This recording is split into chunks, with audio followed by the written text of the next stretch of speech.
दीवाना सनम अब यहाँ से कहाँ जाए हम mari kita carimu bersama-sama.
Welcome to Makassar, Sulawesi Selatan. Alhamdulillah udah sampai di Makassar.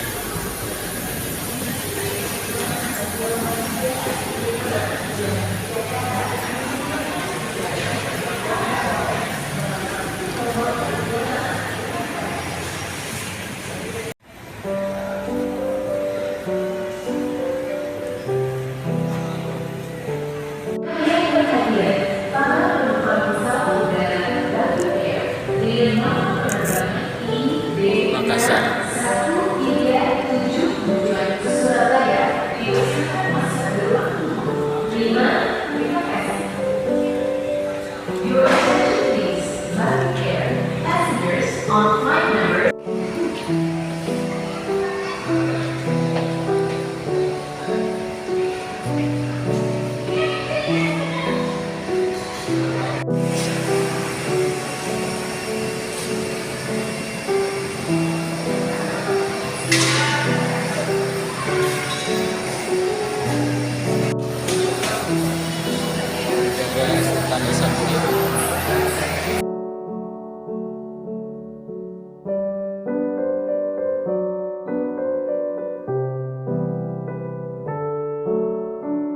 Mengambil bagasi di Bandara Sultan Hasanuddin Makassar.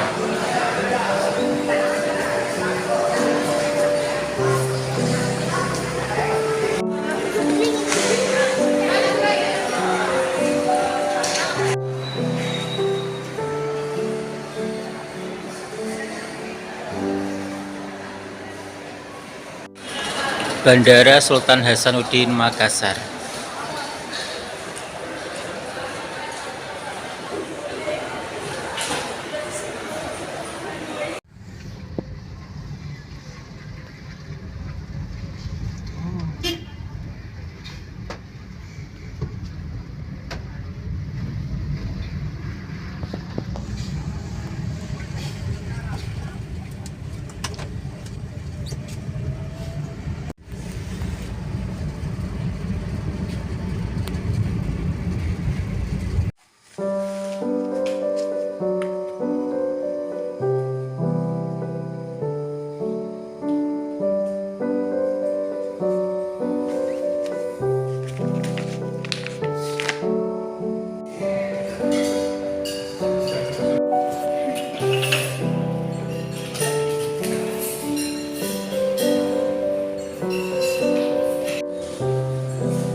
Oke, baik Bapak Ibu,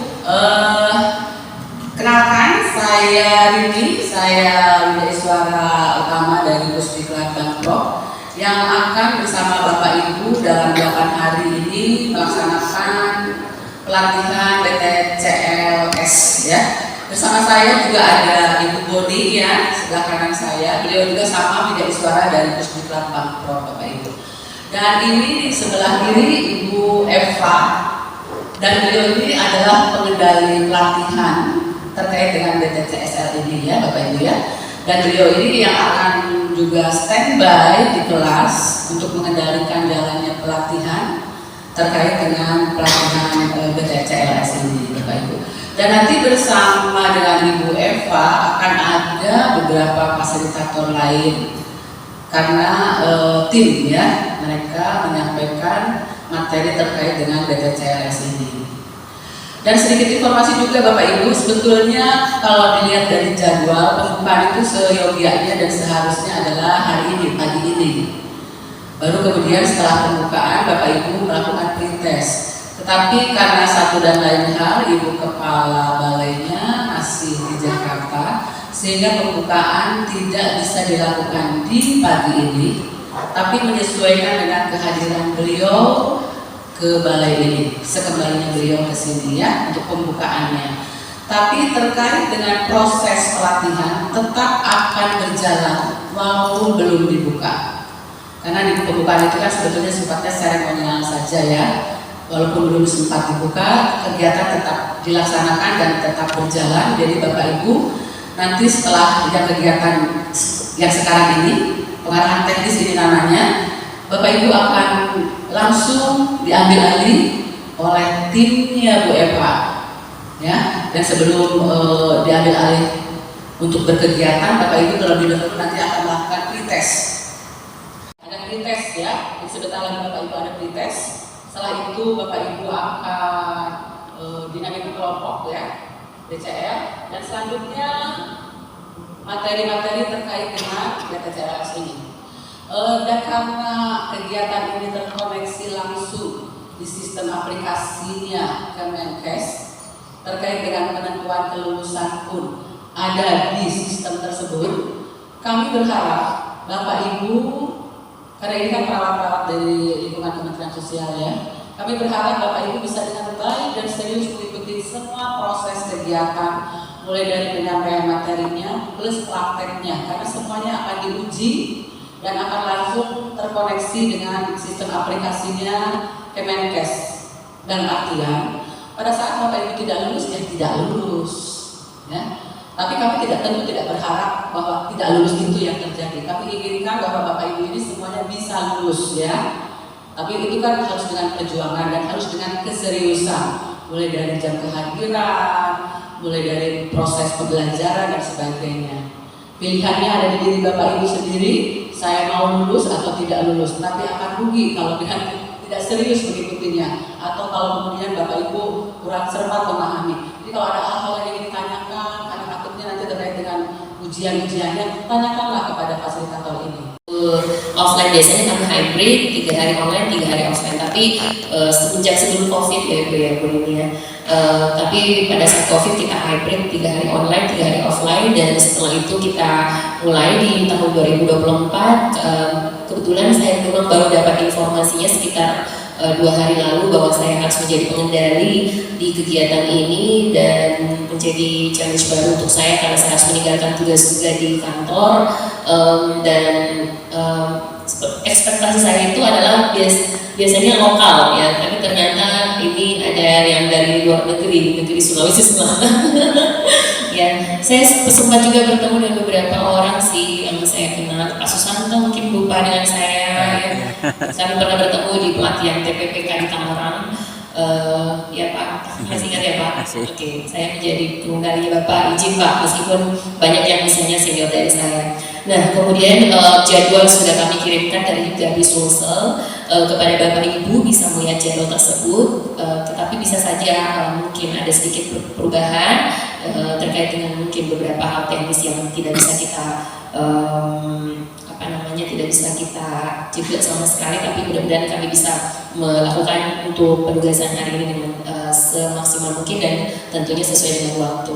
Nah, kemudian saya baru masuk grup terus terang tadi malam ya, karena memang di Garis Wolsom untuk mencari yang full offline 6 hari itu karena rata-rata guru ini memang kami bekerja di instansi. Saya di UIN Alauddin sebagai dosen, tapi sebelumnya saya perawat di rumah sakit Unhas selama 9 tahun.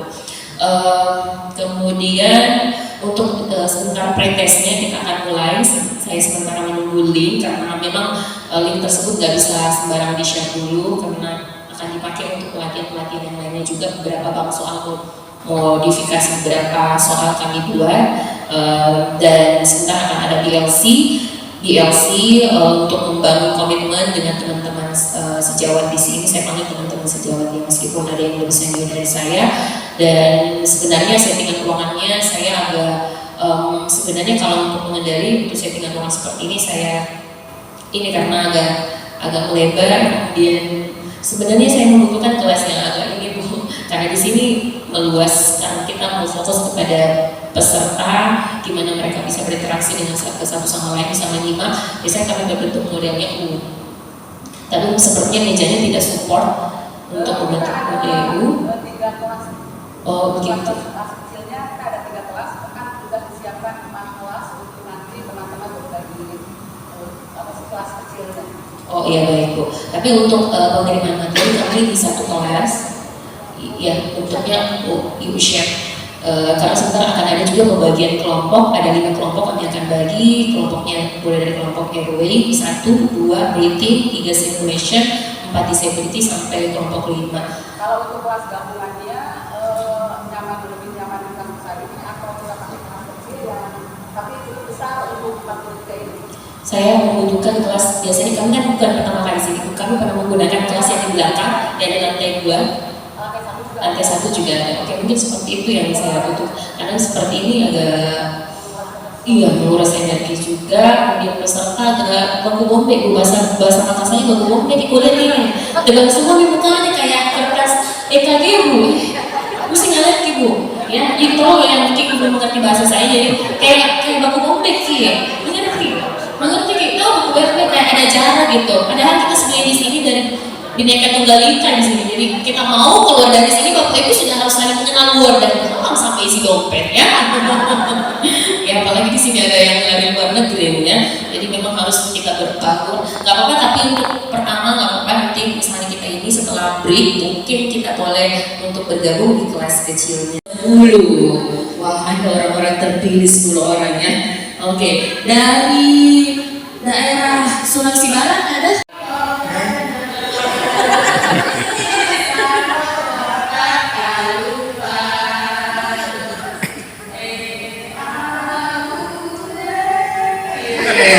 Biasanya kami ada biasanya tali penyambutan, tapi nggak ada di sini Bu sekarang. Nanti di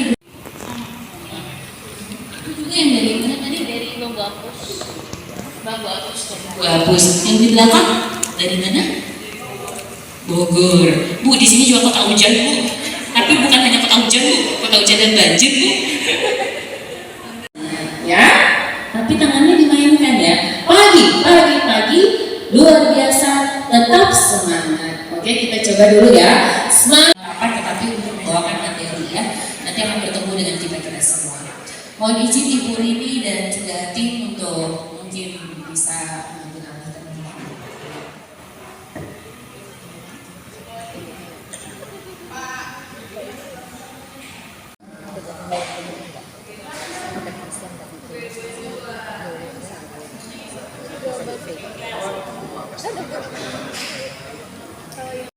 Atau dimanapun dia kondisi gawat darurat tapi di skip nggak turun menangani, jujur pernah? Angkat tangannya dulu. Maksudnya dilihat doang, oh kecelakaan pergi, oh pingsan pergi, oh pasang darah pergi. Ada yang pernah dapat kasus seperti itu? Angkat tangannya ya. Angkat tangannya dulu dong. Lalu lintas tapi dibiarin Bapak Ibu. Jadi justru saya ini kan mungkin karena saya sudah lama tidak bersentuhan dengan pasien, tapi saya tetap ya biasa membimbing mahasiswa masih sentuh pasien. Sense of caring saya bukan hilang tapi nurun. Sense of caring saya sama pasien nurun, yang awalnya 100% turun menjadi 50. Kakak saya di samping saya, Eva, kau udah lihat itu, kecelakaan, lihat, kenapa tidak singgah? Jangan gini, maksudnya kami tidak usah, masih bagus kondisinya. Jangan singgah. Jadi 500 meter saya singgah lah, karena sudah pertaruhan harga diri saya di depan kakak saya. Masa saya sebagai petugas gak turun? Ya udah saya turun, saya bawa mobil, saya berhenti Bapak Ibu. Ya pada saat itu. Ternyata bapaknya itu sudah mulai kesadarannya turun somnolen, apatis. Kemudian gak ada orang menolongin karena gak ada identitinya, gak ada identitasnya, gak punya handphone, bawa motor yang celananya celana pendek menuju ke sawah. Sudah ada lebam Bapak Ibu di daerah dada dan perutnya. Terus pasiennya ditanya, Pak siapa namanya? Gak ada. Punya dia nggak mengenali dirinya. Dan pada saat itu tidak ada orang yang bisa mengambil keputusan. Gak ada orang, masyarakat banyak berkumpul, tapi tidak ada yang bisa mengambil keputusan. Nah, saya putuskanlah. Saya bilang, saya memang biasa mengambil keputusan, tapi sudahlah, saya membawa Bapak Ibu. Ayo kita bawa ke puskesmas terdekat, puskesmas Ulawon namanya ya, Ulawon ya, bahasa Indonesia puskesmas Mas Bapak, bahasa Bugisnya Ulawon ya, dekat sekitar tidak sampai 1 kilo di situ. Jadi dibawalah, saya mau kasih naik mobilku, saya perempuan sendirian, aslinya sudah posisinya adalah apatis, takutnya saya di belakang kalau dia baring, dia banyak gerak, terus dia kayak saya gimana? Ya kan kita nggak tahu orang apatis kan kelakuannya seperti apa. Jadi ada motor yang pengangkut galon, motor VR. Itu saya minta tolong Pak, mohon dibawa dulu ke puskesmasnya. Bapak, Ibu, masyarakat yang ada di sini, laki-laki khususnya, tolong didampingi. Jadi 2 orang naik di motor Fiat itu. Kondisinya nggak ada Bapak Ibu, identitasnya. Dibawanya ke situ, ditanya lagi sama dokter susternya, siapa namanya? Kita nggak bisa tangani kalau nggak ada identitasnya. Saya bilang tangani Bu saja dulu, ya tanganin aja dulu. Nanti saya selesaikan gimana komunikasi saya, karena ini butuh CT scan. Puskesmas nggak ada CT scan. Jadi masih panjang alur berpikir saya. Saya putuskan untuk menghubungi. Saya kebetulan memang agak akrab dengan perawat di puskesmas di rumah sakit di Bone. Jadi saya telepon, tidak ada identitas Bapak Ibu kepala GD. Gak apa-apa Bu, nanti dirujuk aja. Nanti identitasnya kita berusaha untuk cari. Biar tersebarlah gini foto dan juga pencarian identitas tersebut. Tapi abis di puskesmas saya tinggalkan karena saya juga harus memburu kegiatan lain. Jadi seperti ini, cerita saya ini adalah Bapak Ibu sebagai petugas, meskipun intensitas kontak dengan pasien tidak 100%, mungkin hanya 20 atau 30%, tidak menutup kemungkinan Bapak Ibu punya keluarga sendiri, keluarga inti yang akan menangani hal tersebut. Bapak Ibu sekarang ini kondisinya apakah Bapak Ibu sebagai decision maker, pengambil keputusan? Tanyakan kepada dirinya, apakah Bapak Ibu, biasanya Bapak Ibu, orang yang bekerja di bidang kesehatan, khususnya keperawatan adalah decision maker dalam keluarga. Ya kan? Pasti mengambil keputusan. Apapun itu biasanya ditanyakan, entah itu apa dan sebagainya. Termasuk untuk urusan seperti ini. Jadi Bapak Ibu, tadi saya sempat dicek sama salah satu peserta yang saya tidak bisa sebutkan namanya, karena kita organisasikan. Jadi mohon untuk di mindsetnya dulu Bapak Ibu datang ke sini, harapannya Bapak Ibu dapat menambah ilmu, pengetahuan, bukan hanya tahu, tapi mampu untuk melakukan dalam bentuk motorik. Ya, Bapak Ibu belum lihat di sini manikin, kami punya manikin satu mobil. Nantinya Bapak Ibu lihat apa-apa momennya seperti itu, Bapak Ibu diubah dulu mindsetnya, mohon untuk fokus, ya, fokus aja dulu, nanti jalan-jalan bentar malam aja, ya. Iya,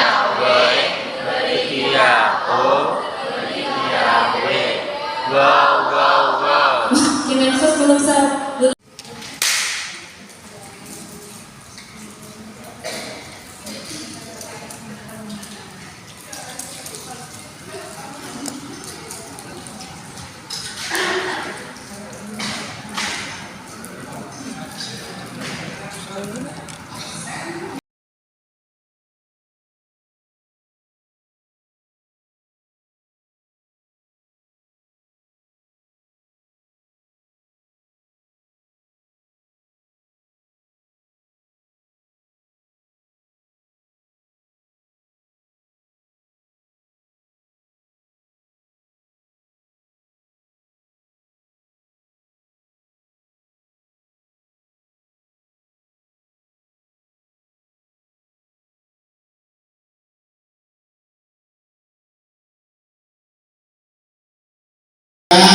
persetujuan sertifikat dari Kementerian Kesehatan, insyaallah. Pesan kami bahwa tolong kepada semua peserta dan juga kepada tim yang terlibat untuk sama-sama melaksanakan tugas dan tanggung jawab masing-masing supaya kita bisa memenuhi standar kegiatan yang sudah ditetapkan. Sekedar informasi, kami menetapkan standar yang paling kita harapkan adalah kehadiran. Oleh karena itu, Bapak Ibu teman-teman sekalian yang punya sedikit mungkin yang kepentingan untuk sementara waktu kurang lebih 6 hari ke depan ini kita coba untuk sedikit atur sehingga kegiatan kita bisa berjalan dengan baik dan juga kiranya bisa menjaga kondisi tubuh untuk tetap terjaga juga sehingga bisa mengikuti kegiatan-kegiatan ini. Untuk kegiatan kita ini ada sesi teori dan juga ada sesi skill praktek sehingga di samping mengasah keterampilan pengetahuan juga akan keterampilan. Oleh karena itu mohon kiranya kerjasamanya sehingga bisa terlaksana dengan baik. Selanjutnya terakhir kami memohon maaf yang sebesar-besarnya jika nantinya ada sesuatu yang tidak berkenan dalam kegiatan ini, mohon kiranya bisa dimaafkan. Kami dari Gabi insya Allah akan senantiasa berusaha melaksanakan yang terbaik. Tapi toh kalau ada sesuatu yang tidak menyenangkan, mohon kiranya kami disampaikan dan akan kedepannya kami akan coba untuk memperbaiki sehingga kegiatan ini bisa berjalan dengan baik. Sekiranya cukup dari saya. Terima kasih atas semua atensi Bapak Ibu teman-teman sekalian sehingga kegiatan ini bisa berjalan dengan baik. Wabillahi taufiq wal hidayah. Wassalamualaikum warahmatullahi wabarakatuh. Marilah kita panjatkan kehadiran Allah Subhanahu wa Ta'ala atas rahmat dan hidayahnya sehingga kita dapat dipertemukan pada kesempatan yang baik ini dalam kondisi sehat walafiat, tidak kekurangan suatu apapun. Mengawali sambutan ini, saya menyampaikan apresiasi atas terselenggaranya kegiatan pelatihan basic trauma and cardiac life support bagi perawat dari Kementerian Sosial. Pelatihan ini merupakan pelatihan dasar bagi perawat yang berupaya mendukung peningkatan kualitas layanan kedaruratan akibat trauma dan gangguan kardiovaskuler sehingga dapat menyelamatkan nyawa dan mencegah kecacatan. Melalui kegiatan ini, saya berharap seluruh perawat dapat memahami lebih dekat terkait dengan konsep dan praktik yang harus dilakukan dalam memberikan pertolongan kepada pasien dan korban kegawat daruratan sesuai dengan standar tentunya dan masalah yang dialami. Untuk itu saya minta seluruh peserta pelatihan dapat secara proaktif menerima materi pelatihan dan melakukan praktek simulasi. Hadirin yang berbahagia, sebagaimana kita ketahui bersama bahwa kompetensi BPJSL menjadi krusial karena perawat di Kementerian Sosial seringkali menjadi garda terdepan dalam memberikan pertolongan pertama. Lingkungan kerja ini dapat melibatkan situasi darurat seperti bencana alam, bencana sosial, bahkan bencana non alam, kecelakaan, tindak kekerasan atau krisis emosional yang memerlukan respon cepat dan terampil dari para perawat. Diharapkan dengan memahami prinsip BPJLS ini, perawat di lingkungan Kementerian Sosial dapat menghadapi berbagai keadaan darurat dengan lebih tenang dan efektif dalam memberikan pertolongan. Di mana senang aku hasilkan jaham, mari kita cari ilmu bersama-sama. Di mana senang aku hasilkan jaham, mari kita cari ilmu bersama-sama.